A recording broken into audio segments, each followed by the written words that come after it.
America's Heartland is made possible by the United Soybean Board, whose Common Ground program creates conversations to help consumers get the facts about farming and food. There's more at findourcommonground.com. The American Farm Bureau Foundation for Agriculture, dedicated to building greater awareness and understanding of agriculture through education and engagement. More information at agfoundation.org. Farm Credit, financing agriculture and rural America since 1916. Farm Credit is cooperatively owned by America's farmers and ranchers. Learn more at farmcredit.com. The Fund for Agriculture Education, a fund created by KBIE to support America's Heartland programming. Contributors include the following. Hi there, I'm Rob Stewart. They may just be the corniest people in the country. We'll take you to Virginia to meet a farm family winning national awards for some of the most productive corn harvest in America. Hi, I'm Kristen Samos. If you like to sample different kinds of wine, you'll want to travel west with us. We'll uncork some special vintages from a vineyard that sits on the high plains of North America. They're making wine in Wyoming. Hi, I'm Jason Schultz. Coming up, I'll take you to California, where one farm family has turned people's passion for the colorful iris into a growing business. Hi, I'm Sarah Gardner. If you do gardening on a small scale, then you'll appreciate the story we're bringing you from the land of enchantment. It's all about a community effort to connect consumers with their food and establish urban farming in New Mexico's largest city. It's all coming up on America's Heartland.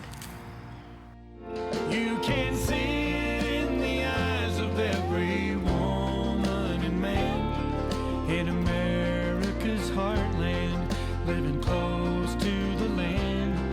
There's a love for the country and a pride in the brand. In America's heartland, living close to the land.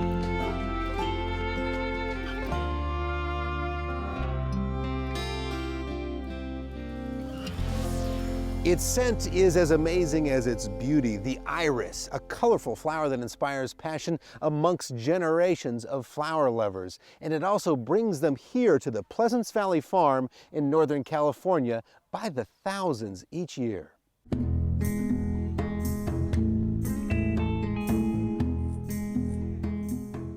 Look at all the colors. You look out there, you see all the rows and the colors, and it's just really pretty. The flowers are in full bloom at the Pleasance Valley Iris Farm. We're having a sale today. It's 12 pots for $100. And business is blooming too for a farming family that looks to the love of this unique flower for sales. The Richard family will harvest 120,000 irises this year. Not bad considering this farm's origins. It started out as a hobby. We planted tulips and we planted daffodils, we planted irises, and the irises grew well here. I met my wife in college, and I started out studying physics and mathematics at Berkeley and got married, and we had 4 kids, and I didn't finish my degree, and I went in to become a real estate broker, bought this property, and now I'm a flower farmer. It was an accident. We were out for a drive one day and we happened upon an iris farm, and we bought them, and originally we were going to grow daffodils here. And we started growing irises just because we loved the flower, and they kept multiplying and we kept buying more. And pretty soon we had almost 800 varieties. So you're trying to get a different... I just want a black one. A black one? Now each May, with the irises in full bloom, visitors flock to the farm by the thousands. Walking through plots of colorful flowers, they'll buy potted irises and also mark down varieties to be shipped to them later in the year. Why so popular? The Richards say the iris's popularity is more than just beauty. I think that also goes into the generational thing, because they saw their grandmother growing irises, and so it gives them memories of their grandmothers, and then they grow them. We get emails from all over the country and from people that are around here and come out to the gardens. They bring their mothers out on Mother's Day because the flowers are blooming. That family tie makes sense to Susan Huggus, enjoying the irises today with her mother. She loves coming out here. She loves it. And her favorite color is purple. And if you look out there, how many varieties? She has a list of like 10 already. Do you want the smaller flowers? And that family connection also applies to the next generation growing these colorful irises. My 3 boys all want to major when they're in college. They want to major in some sort of environmental background. And my daughter, she's only 13, but she's been, taking orders and working with customers since she was 8. While the farm is a colorful flower show each spring, you'll also find the Richards busy during the hot days of August in Northern California. Digging through the soil in 100-degree heat, the family is packaging online orders. About 70% of their sales come from their website. Mark, one of the things about irises is their color. There's so many different varieties, and you can see a pink with a purple with stripes and dots. How does that even happen? Well, you find 2 flowers that you like, that you think would be interesting to cross, and then you go ahead and this one here is going to be the pollen parent, and you just snap off this falls, and then when you get down to the inside there, you'll roll this around, and there's going to be a anther there with the pollen on it. This is going to be our little, I call this my pollinization tool. It's kind of handy. So essentially what we're doing is taking the pollen from that purple flower, putting it on this pink flower to create something totally new. Besides their beauty, there's another reason you'll find people snatching up the iris. They're really easy to grow, hard to kill. You plant them in the ground, you don't give them too much water, put them in raised beds, and they're easy to grow. That's good news for iris lovers and for a flower farm that started as a hobby and blossomed into a blooming business.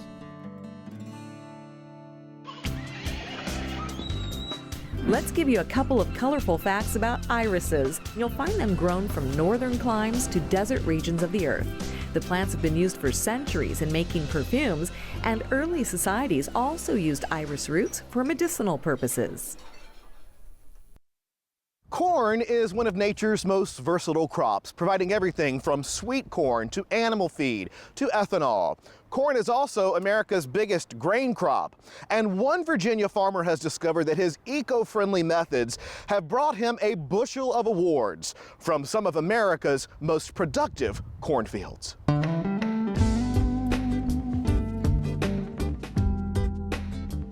We have some good dirt, just covers up a lot of mistakes that I make or we make, and so we have had some really good successes with corn. You might say David Hula is a master of understatement and maybe a bit too modest. After all, when you've been the top producing corn grower in America almost every year since 2000, it's probably not just luck or divine providence.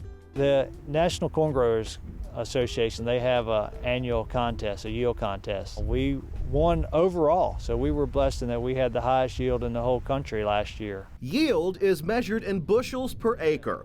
A bushel of corn is about 60 pounds. In the U.S., the average yield is 150 bushels an acre. David's corn yield in 2011 was 429 bushels, almost 3 times bigger, beating out more than 7,000 competitors from across the nation.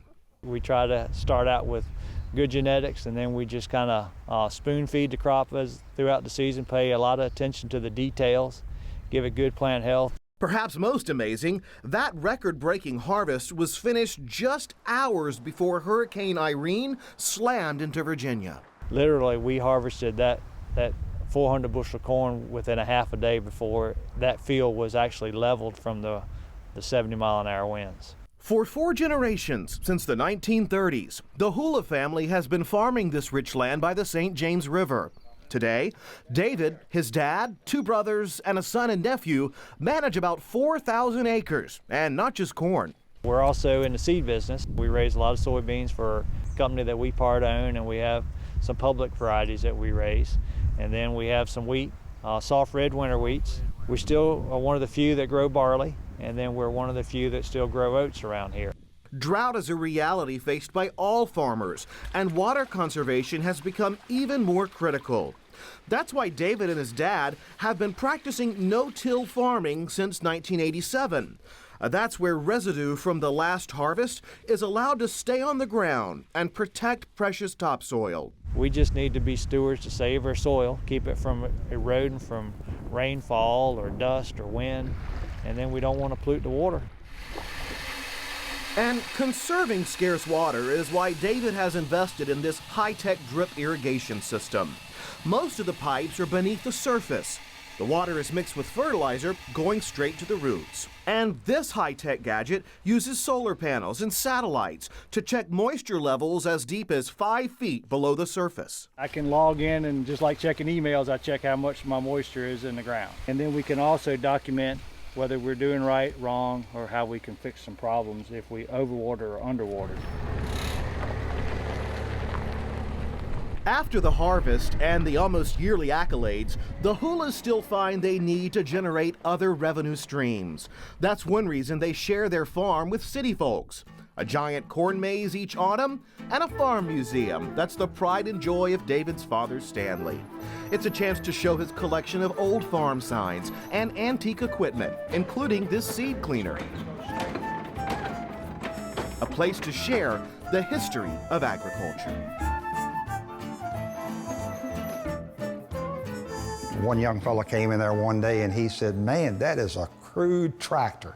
And I said, "You got to realize that was technology." He said, "What do you mean?" I said, "That's beat walking behind a horse." Most people will say being the best at something usually means you have to love doing it. The Hulas are quick to express that they feel the same affection and gratitude for the land and for what all their hard work brings to those benefiting from their bounty. The more we show our urban neighbors that we're not competing for anything that they got going on, that we're good stewards, that helps us. We're out here helping their lifestyle by giving them some of the safest, best food in the world, and we're trying to feed the globe.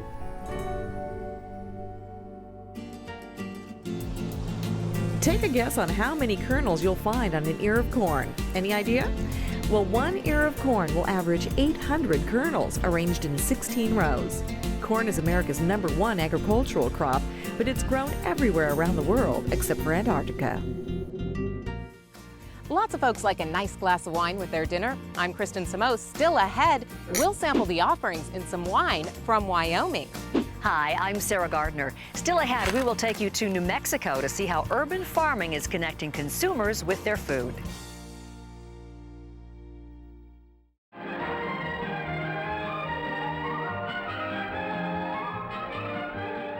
Fried, baked, nuggetized, we love our chicken, don't we? And it's growing in popularity all around the world. We've got our favorite kinds, don't we? Some like white meat, some dark.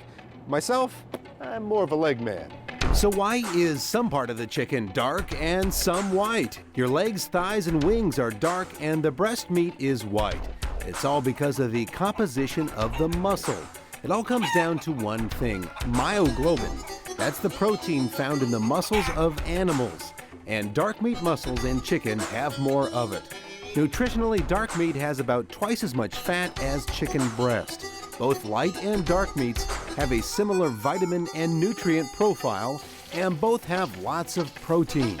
Many nutritionists recommend skinless for added health benefit. Good news for your backyard barbecuers, the most nutritious way to prepare that chicken is on the grill. Does it seem like you're seeing more chicken on your plate these days? Well, you're right. Back in the 60s, we each ate about 30 pounds a year. Now, more than 80. That's nothing to cluck about. Wine consumption continues to grow in the United States, and vineyards are springing up in wine-growing regions far afield from well-known production areas like California's Napa Valley. For one vineyard near Cheyenne, Wyoming, it's meant new products for new markets. Harvesting wheat on a sunny July day is just what you might expect to see in the rolling hills of eastern Wyoming. But look again and you'll find another crop that's not perhaps typical in this wheat, barley, and corn growing region. Wine grapes. Definitely at the very beginning, people thought we were a little nuts, if you will. Patrick Zimmerer is one of a growing number of vintners expanding America's wine growing and bottling options.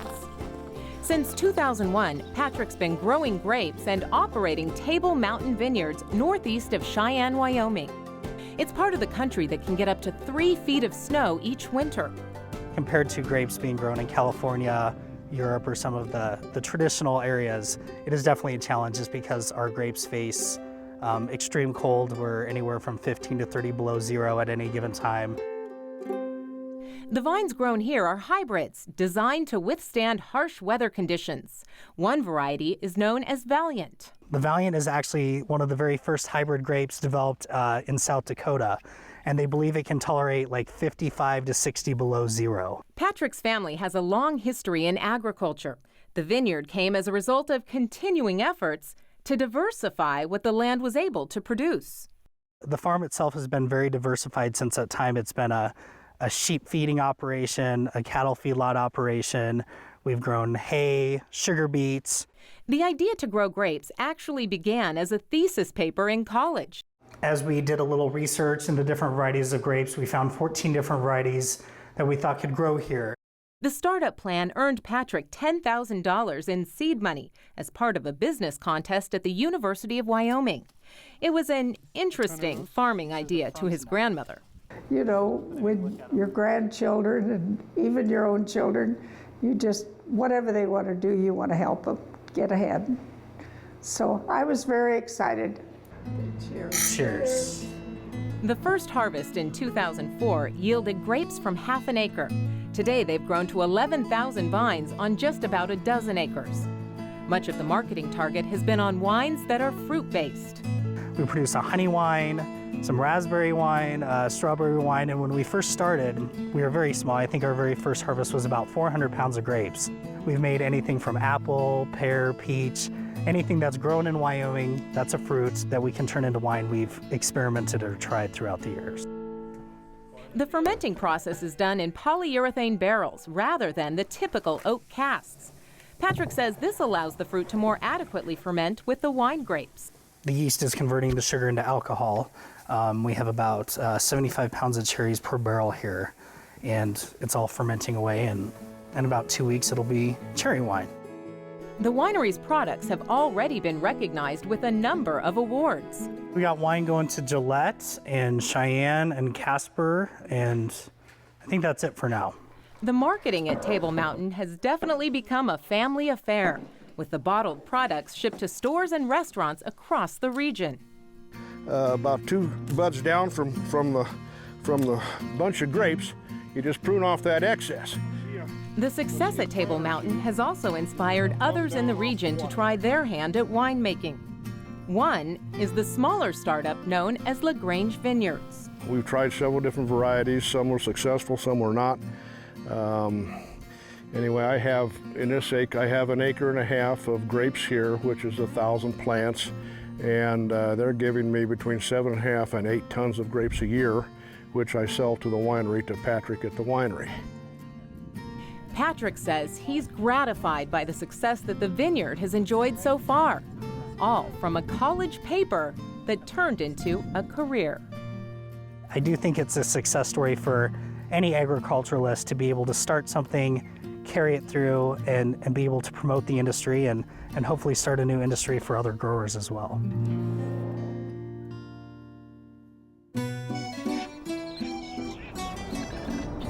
Americans like their wine. California is the largest producer, but you'll find winemakers in every state in the union. The average American will consume more than 2 gallons of wine a year. The average Frenchman will drink 4 times that much.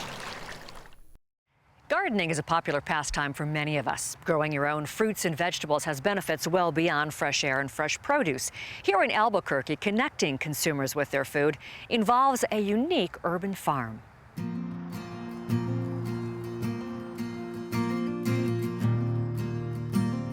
Oh my gosh, here's a perfect one. This is the size we want right here. We're not just growing food, we're growing farmers, and we're growing citizens that are educated and informed about the environment and the connection between food and the environment. Minor Morgan oversees a growing project that has deep roots in his Albuquerque community. Minor runs a nonprofit organization known as the Rio Grande Community Farm. It shows the public how soil and society interconnect by allowing ordinary folks to grow produce on a publicly owned urban farm. We operate a community garden where anybody in the community can take a plot and learn how to grow their own food. We distribute the food to our citizens. We have education programs. It's the perfect combination of social work and farming. People rent out a row. It's $40 a year. It goes January to December. Rows are somewhere between 80 to 100 feet long, approximately 2 to 3 feet wide. We have weed whacker, tiller, tools, seeds. We get seeds donated, and the garden provides all that stuff along with some workshops. Let me grab this puppy. The farm has operated in collaboration with the city of Albuquerque for some 15 years. It attracts growers of all ages who plant just about everything. From corn, broccoli, and peppers, He's perfect, to okra, tomatoes, and a variety of herbs. The community garden is extremely popular. It's the longest running community garden in the city and the biggest as well. And that community building is also a very unique part of it. The roar of the traffic nearby is a reminder that this is truly an urban farm. But that proximity also allows the growers to easily connect with other nonprofit organizations in the area. We work with one of our local agencies, Adelante, that works with the developmentally disabled. They come out here twice a week. We work with a program called Meals on Wheels that helps provide food to the elderly. We're an AmeriCorps training site. What that means is we have a cadre of 10 to 15 young folks that want to be farmers, and they come out here and spend a year learning how to farm. Shane Hobson is an AmeriCorps volunteer. While looking ahead to a career as a lawyer, working on the farm has provided some valuable skills. Teamwork has been one of the most important skills that I've learned. Just working with people from all over the country with different backgrounds, and working with members of the community as well from all sorts of different backgrounds, different cultural and socioeconomic backgrounds. It's not just growing plants, but we've had to, work with the machinery, we've had to weld, we've had to, build a lot of different things, use a lot of woodworking tools. I've always wanted to learn how to farm and what goes into a farm, so it's been really nice to learn some of that this summer. How'd it go, Dan? Looks pretty good, actually. We chopped this before when it was about this tall. Yeah. And so this is cutting up pretty well. Minor and Associate Dan Schuster also use the farm as a teaching tool. Working with the U.S. Department of Agriculture, they review approaches to no and low-till farming. Minor, this is an example of your no-till part of the operation. Explain to me what goes on here and why it's important. Well, it's something we've been involved in about 3 or 4 years.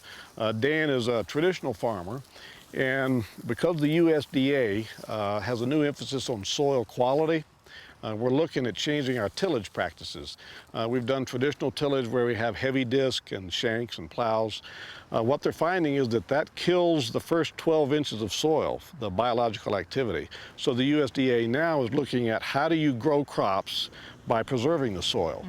And one of the things that they're finding is that if you can keep a residue on the surface, that the organisms in the soil come up and actually break down the material.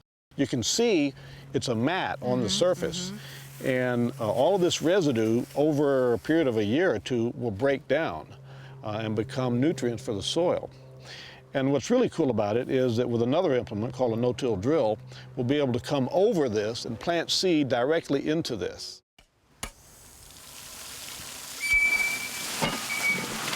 Irrigation, especially in dry areas like New Mexico, is another area of focus.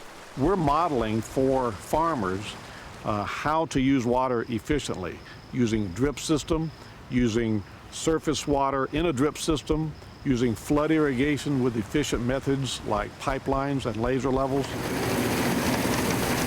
Those educational ideals, directed at society as a whole, are the driving force behind the community farm. As we all know, resources are limited. And the more we can raise a population that understands the importance of conserving resources, the better we're going to be as a society and as a world. So for me, we're out there saving the world. I mean, what problem do you got? I have an answer for you. That's going to wrap it up for this time. We're glad that you could come along to discover interesting people and places in America's heartland. And don't forget, we've got a lot more to share with you online, including video and stories from all of our shows. Just log on to americasheartland.org, and you can stay in touch with us 24/7 through many of your favorite sites as well. We'll see you next time, right here on America's Heartland. You can purchase a DVD or Blu-ray copy of this program. Here's the cost. To order, just visit us online or call 888-814-3923. You can see it in the eyes of every woman and man in America's heartland, living close to the land. There's a love for the country and a pride in the brand in America's heartland. Living close to the land. America's Heartland is made possible by the United Soybean Board, whose Common Ground program creates conversations to help consumers get the facts about farming and food. There's more at findourcommonground.com.